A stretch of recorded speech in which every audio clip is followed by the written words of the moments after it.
Welcome to 9+ news. ఉదయం tiffin తయారు చేస్తుండగా ఒక్కసారిగా మంటలు చెలరేగాయి. ఏం జరుగుతుందో తెలుసుకునే లోపే హోటల్ మొత్తం మంటల్లో చిక్కుకుంది. దీంతో కీసరలో ఒక్కసారిగా భయాందోళన నెలకొంది. మేడ్చల్ జిల్లా కీసర్లో శరవణ సుప్రభాత్ హోటల్లో ఈ అగ్ని ప్రమాదం జరిగింది.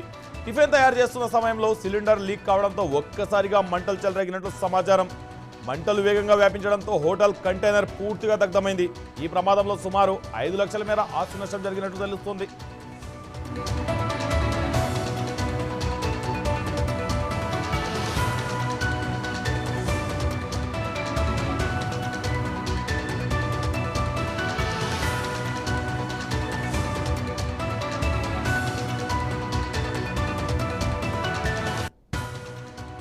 అయితే అదృష్టవశాత్తు ఈ ఘటనలో ఎలాంటి ప్రాణ నష్టం జరగలేదు. మంటలు చెలరేగే సమయంలో అక్కడ ఉన్నవారు అప్రమత్తంగా వ్యవహరించడంతో పెద్ద ప్రమాదం తప్పింది.